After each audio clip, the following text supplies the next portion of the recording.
حي على الصلاة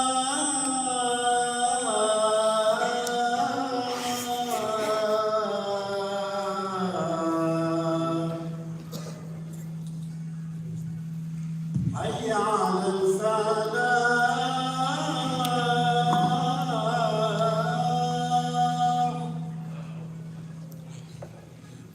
حي على الفلاح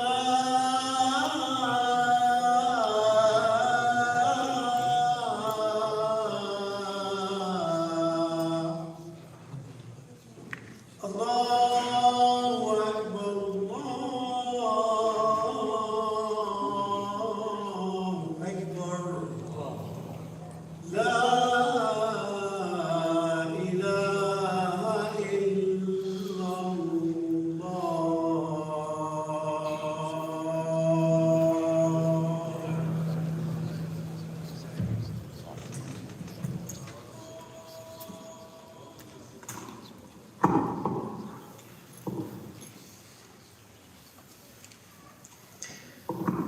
بسم الله الرحمن الرحيم.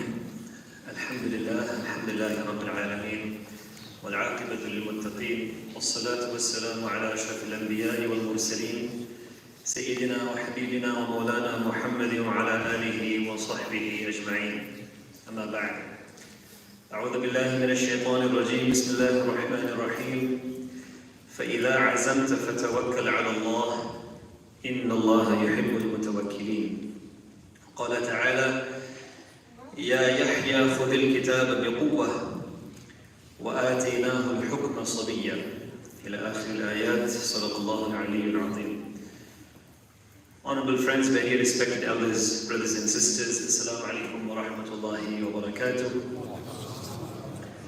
We have reached the last Friday of the month of January, and at the same time we have less than 60 days to go till the onset of Ramadan. May Allah subhanahu wa ta'ala grant us the tawfiq and ability to approach the next 50 or so days in the best way to prepare for the month of Ramadan. Aamir ya Rabbil Alameen.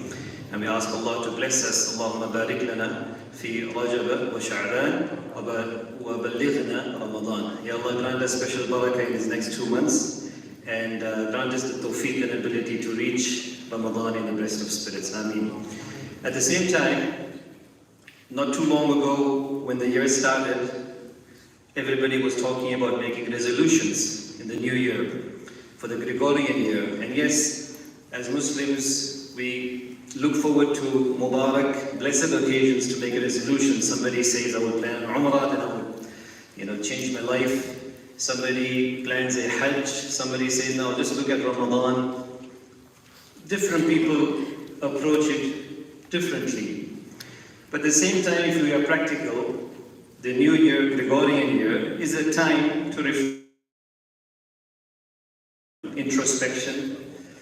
And a believer, a Muslim, is constantly looking for areas of improvement to better oneself and see how to be a better individual, a better Muslim, right? A better parent, a better child, a better grandchild, a better worker, whatever it may be, in all facets of one's life. And this approach of constantly having strong resolve and positive, resilient intentions is the sunnah of Rasulullah. He was the most resilient individual, the most positive, optimist individual, Rasulullah. This concept of having resolve, making a resolution in English language refers to intending to do something properly or to refrain from something. So either to do something or not to do something. The word which Allah subhanahu wa ta'ala addresses the Prophet ﷺ with, which encompasses all of this, is al-azm. Surah Al-Imran in the 4th juz, verse 159 and 160. Allah subhanahu wa ta'ala addresses Rasulullah ﷺ and he says, فَإِذَا عَزَمْتَ فَتَوَكَّلْ عَلَى اللَّهِ. O Prophet of Allah, once you have made your intention, once you have made your intentions clear, you have analyzed all different angles and perspectives, then go ahead with your resolve, your resolution, and then put your trust in Allah. This is the word azm. Allah subhanahu wa ta'ala addresses the Prophet sallallahu alaihi wasallam in the last ayah of Surah Al-Ahqaf. فَاصْبِرْ كَمَا صَبَرَ أُولُو الْعَزْمِ مِنَ الرُّسُلِ. O Prophet of Allah, this is in the beginning days of Islam, when he was going through severe persecution, suppression and oppression. O Prophet of Allah, be steadfast and be patient like those before you who were ulul azm.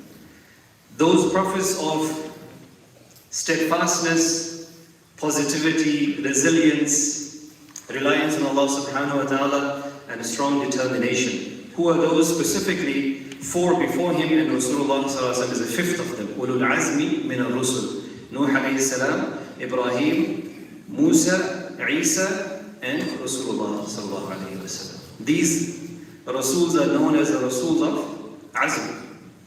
They were resilient, they always had a game plan, and they looked to Allah subhanahu wa ta'ala for help, but they were very practical. I would like to shed some light on this from a practical perspective. I quoted to you the ayah from Surah Maryam, verse 12. Allah subhanahu wa ta'ala says about Yahya, John the Baptist. Ya Yahya khudil kitab biquwwa. Again, the approach towards the revelation, the book of Allah, what should it be? Should it be a relaxed approach? Allah said, we said to Yahya as a child, seize and adhere the book with strength, resilience and positivity. Biquwwa. As a result of him, in young age, turning to the book of Allah with strength, determination, Allah says, وَآتَيْنَاهُ الْحُكْمَ صَبِيًّا. As a young boy, we already had granted him discernment, profundity, sagacity, discernment, and the power of correct judgment. As a young child. So that's a lesson for all of our youth and our children, that if we adhere to the book of Allah from a young age, and we learn it, we practice on it, Allah subhanahu wa ta'ala will open all opportunities for us. Inshallah. Talking about resolutions, there was a study done by the University of Scranton, I believe, and they said that they done a survey based on people who make resolutions, and they said that 80% of resolutions fail by the middle of February. 80%. Now this could be a very amusing statistic, and it is scary at the same time. Less than 10% of resolutions reach full fruition. Less than 10%. Now we could look at this from two perspectives. We could say, I told you, you had big ambition, big ideas, nothing materialized, it was a waste of time. This is one perspective. The other perspective is, no, we learn from the Sunnah of Rasulullah sallallahu alaihi wasallam that we have to have high ambition. We need to think big, we need to be practical, and there will be hurdles and obstacles along the way, but we have to work around them, those hindrances, obstacles, and find something which works for the long term. So more than 50, about 53% of resolutions were with regards to one's personal well-being, health-related goals. 50%. I want to narrow down the areas in our life where we have to see, the end of January now, and Ramadan is coming. So these are perfect opportunities for us to reflect. Where am I going? Allah subhanahu wa ta'ala says in Surah Takwir, subhanallah, فَأَيْنَ تَذْهَبُونَ. So where are you going? فَأَيْنَ تَذْهَبُونَ. After everything has been clarified for you, O believers, O insan, in the book of Allah, which direction are you still persisting with? After everything has become clear and apparent and crystal clear. Surah Al-Insan, إِنَّا هَدَيْنَاهُ السَّبِيلَ إِمَّا شَاكِرًا وَإِمَّا كَفُورًا. We've shown the way. Either a person now will choose the way of being grateful or becomes ungrateful. So this question, فَأَيْنَ تَذْهَبُونَ, is something which we have to constantly ask ourselves, that which direction is my life heading in? Am I on the same old habits, toxic environments, and where I have not improved an iota? Or have I improved, and where can I keep on improving? In Surah Al-Mudaththir, Allah subhanahu wa ta'ala takes 3 oaths about the reality of Qiyamah, Jahannam, hellfire, accountability. 3 oaths. And then He says, لِمَنْ شَاءَ مِنْكُمْ أَنْ يَتَقَدَّمَ أَوْ يَتَأَخَّرَ.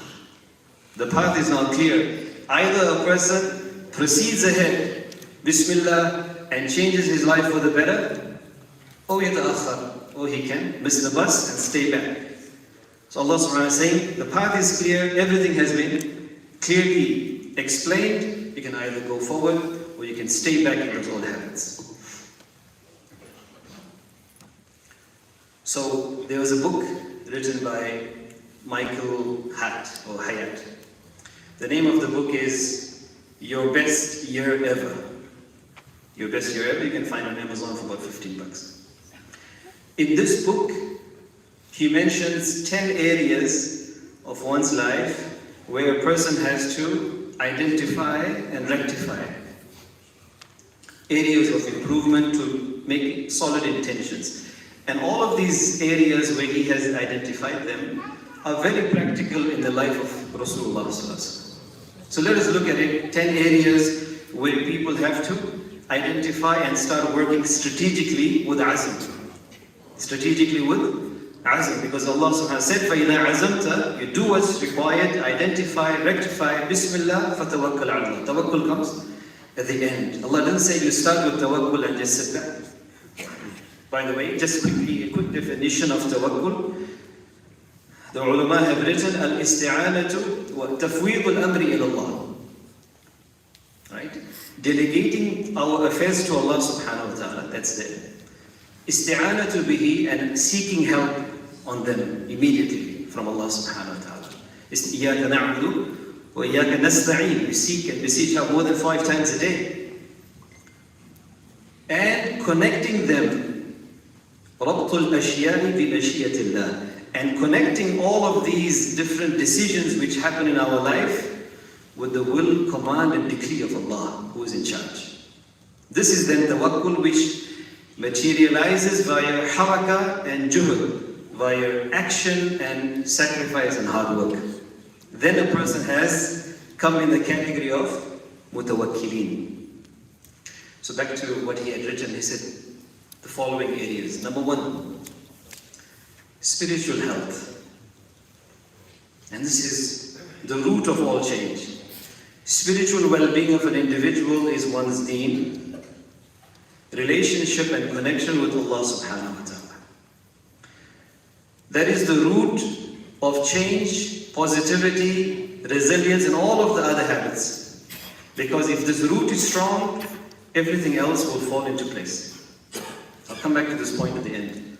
So it starts off by saying spiritual health, spiritual well-being. Number 2, yes, physical health. Of course, we want to be healthy, we want to be in better shape. It's understandable, it's practical, it's a must. Number 3, intellectual well-being. Intellectual well-being means that am I evolving as a person? Is my intellect really being challenged? Or usually what we have studied in our degrees, when we have written the final exam and paper, we get our degree, it's done. We do not turn back to that. But a believer is somebody who keeps evolving. Intellectually, he is and she is challenging herself and himself to see what else is there out of my field, to read something different, to research something. So he says this intellectual well-being of an individual has to be part of one's azm. What could I do better to enrich myself? We'll come to that at the end as well. Next we have marital health. For a person who is married, couples who are married, they have to spend time in overall analyzing their life, where they are and where they are going. فَأَيْنَ تَذْهَبُونَ. So marital life. Parenting life. As parents, maybe what I have tried for the last few years hasn't worked. It's time for me to try a different approach. So parenting skills, some people are natural, some people are not, but it's definitely a skill which can be acquired over the course of time, provided a person is ready to move in that direction. Then we have social well-being. And that is one's friend circle which we have. And my dear friends, many times the friends which we have gathered around us, they are the very ones who are holding us back from achieving our next goal in life. Al-mar'u ma'a man ahab, the Prophet said, a man is defined by the company, what he keeps, and those who he loves. So many times a person is surrounded by negativity, pessimism, and toxic individuals, and the toxicity comes in our life and then it spreads in everybody else around us. So it's time to evaluate and reevaluate this. Social circles and one's friends. If a person's friend is somebody who is bringing us to the masjid, somebody who when we see them, we listen to them and get inspired, this is a true friend. A person who guides us, a person who holds our hand along the way and admonishes us when we make mistakes and guides us to the right. Next we have one's career. Career goals, it's important.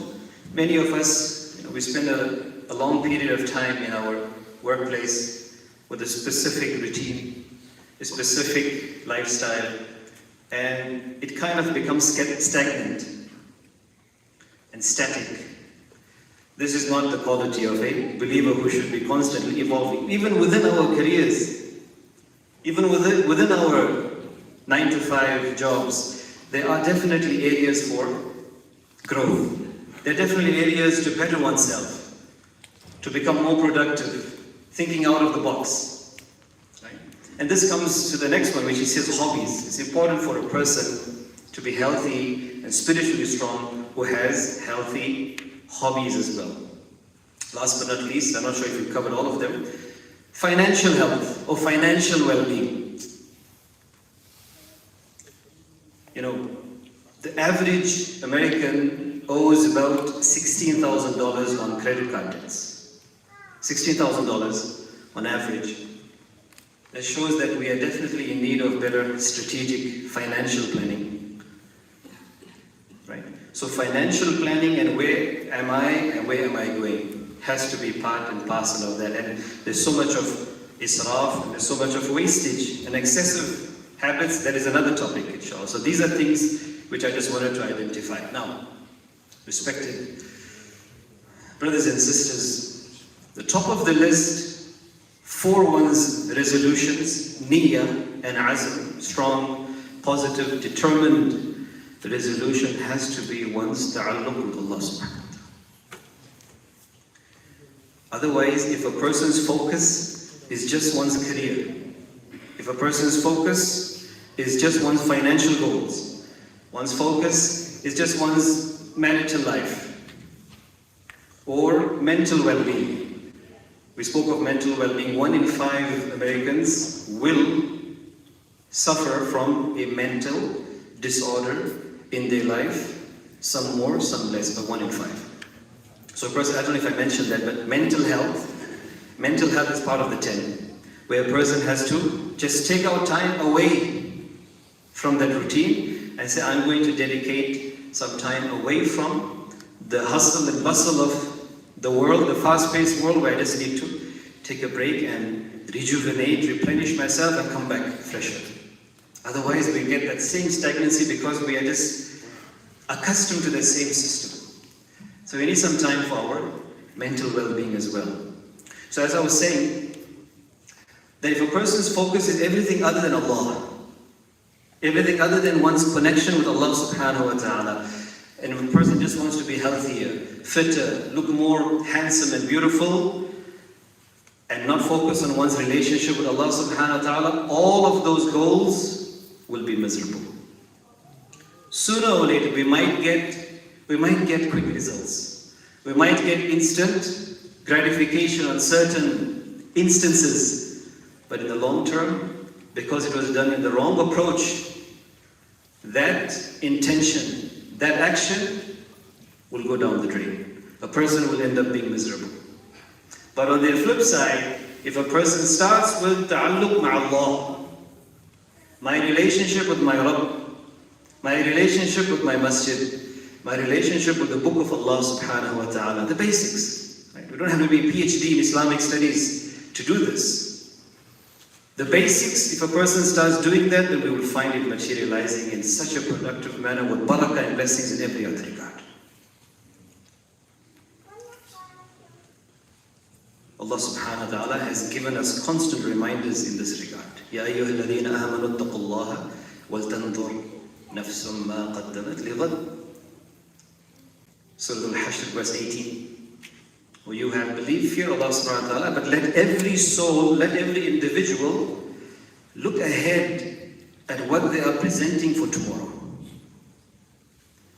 That meeting with Allah subhanahu wa ta'ala is a reality.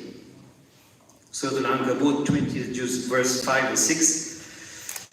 Man kana yarju liqa Allah fa inna ajal Allahi la'at. Whomsoever has hope in meeting Allah, then that decreed time and moment of meeting Him is coming.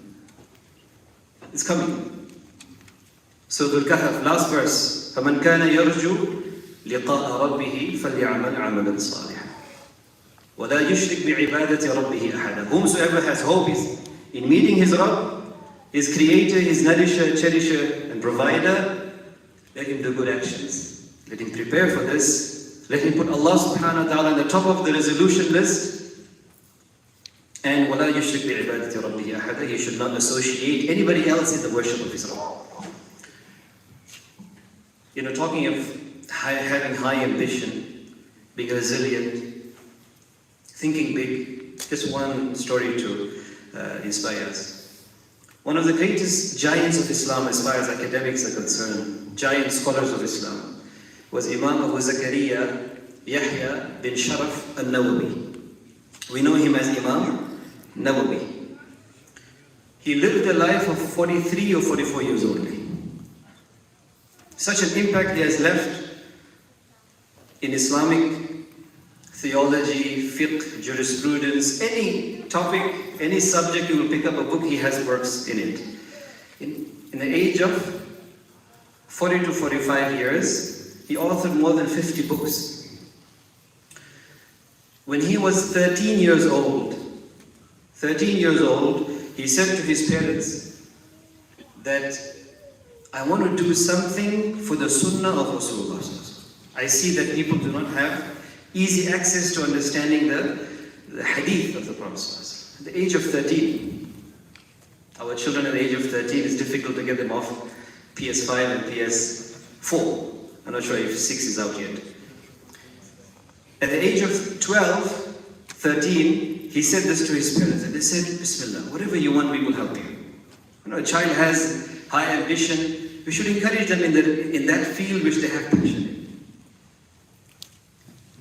So he came up with his first work, Al-Arba'in, which we all know, the 40 hadith compilation of Imam Nawawi. Many other scholars later on wrote the 40 of their own selves. Nobody is known. When you say 40, it refers to An-Nawawi. He didn't stop there. Later on, he said, at the age of 17 or 18, he said, now I need to challenge the masses who have reached the intermediate level.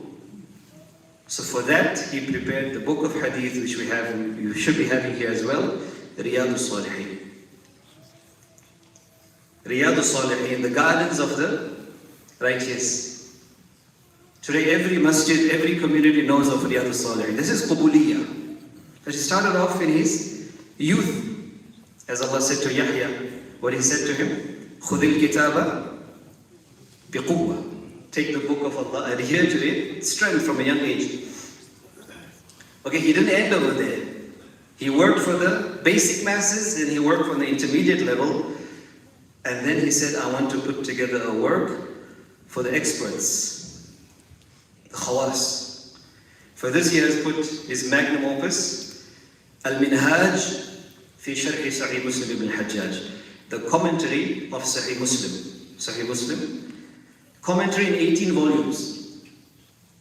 18 volumes. Most of the scholars accept that nobody has written a commentary of that nature and caliber. Historians have collected his life and said that from the age 17 till he passed away, he used to study 12 hours a day and teach 12 hours. Subhanallah, barakah in their time, but they had high ambition. And he started writing from that age till the age he passed away, 44 or 45, 55 to 60 books. This is a small, I felt, something to share, a story of inspiration. And in conclusion, inshallah, I will mention the second khutbah. Rasulullah sallallahu alayhi wa sallam used to approach positivity even in dua so much that he, on one occasion he said, he heard somebody saying, Allahumma arhamni in shi't. Allah, have mercy on me if you want. Allahumma ghfirli in shi't. Allah, forgive me if you want. He heard this and he addressed it in his talk and he said, لِيَعْزِمْ أَحَدُكُمْ فِي الدُّعَاءِ. What is this approach, O Allah, if you want?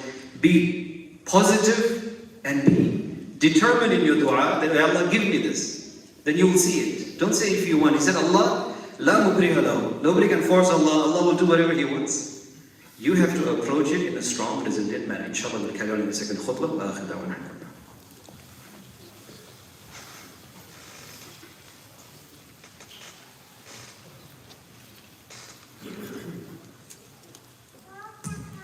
Assalamu alaikum warahmatullah.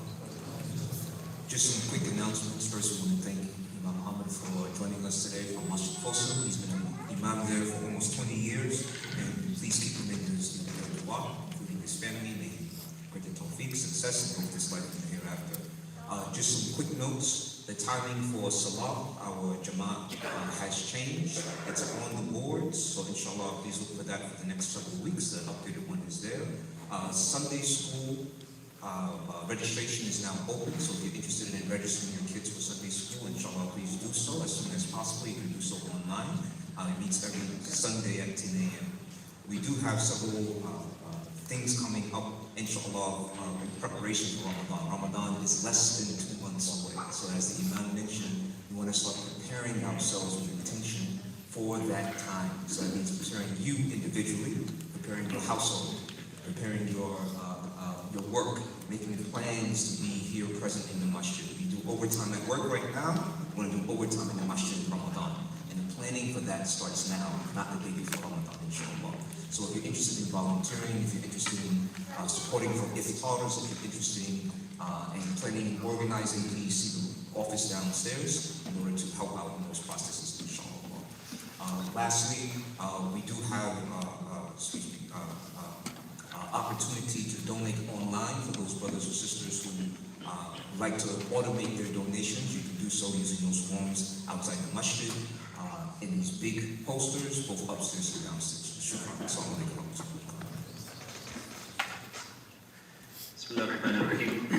One of the du'as of Rasulullah sallallahu alayhi wa sallam with regards to being positive and resilient, Allahumma inni as'aluka al-thabata fil amr wal-azimata fil rushd.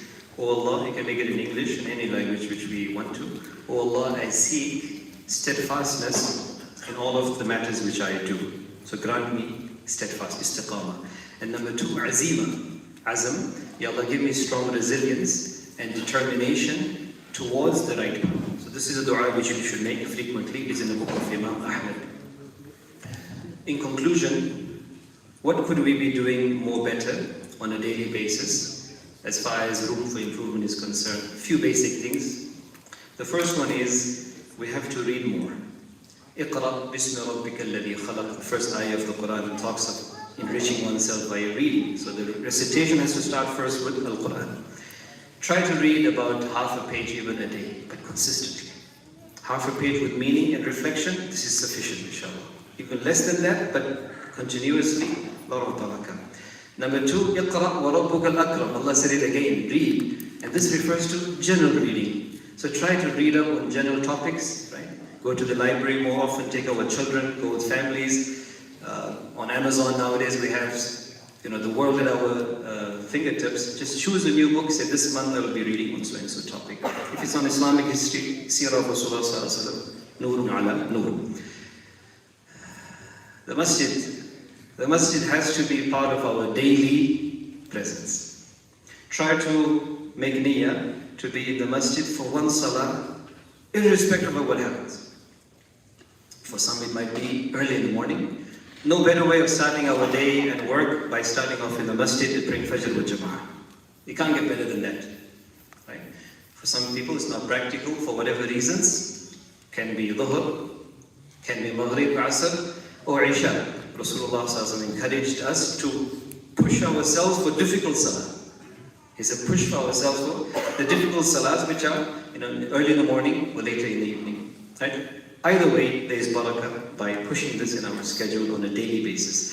Third one, our dhikr adhkar, basic, right? Tasbihat, musabbihat, subhanallah wa bihamdihi, subhanallah. So simple. If a person just says this, subhanallah wa bihamdihi, subhanallah al-azim, he doesn't have to do any other long adhkar after that, right? This is just an example.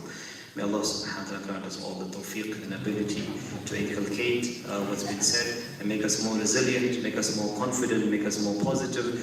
And may Allah subhanahu wa ta'ala bless us all, our families, our children, and our parents. May Allah subhanahu wa ta'ala grant our parents barakah in their life. Those who have passed away, may Allah grant them Jannatul Firdaus. Those who are alive, may Allah keep them with health, barakah, shifa, and afiyah. Those in our community who are not well, may Allah subhanahu wa ta'ala grant them all shifa, and those who have requested for du'as, as I see over here, Abdul Qadir, make dua for him, may Allah grant him shifa and afiyah as well, and for the entire ummah, may Allah subhanahu wa ta'ala grant everybody afiyah, and may Allah subhanahu wa ta'ala grant us the tawfiq, ability to reach the month of Ramadan in the best of spirits, in the best of health, in the best of afiyah, in every perspective. Ameen ya Rabbal Alameen. ربنا آتنا في الدنيا حسنة وفي الآخرة حسنة ربنا فاغفر لنا ذنوبنا وكفر عنا سيئاتنا وتوفنا مع الأبرار ربنا هب لنا من أزواجنا وذرياتنا قرة أعين واجعلنا للمتقين إماما واجعلنا للمتقين إماما واجعلنا للمتقين إماما ربنا اغفر لنا ولإخواننا الذين سبقونا بالإيمان ولا تجعل في قلوبنا غلا للذين آمنوا ربنا إنك رؤوف رحيم ربنا ظلمنا أنفسنا وإن لم تغفر لنا وترحمنا لنكونن من الخاسرين سبحان ربنا رب العزة عما يصفون وسلام على المرسلين والحمد لله رب العالمين إن الله يأمركم بالعدل والإحسان وإيتاء ذي القربى وينهى عن الفحشاء والمنكر والبغي يعظكم لعلكم تذكرون واذكروا الله العلي العظيم يذكركم وادعوه يستجب لكم ولذكر الله أكبر والله يعلم ما تصنعون أقيموا الصلاة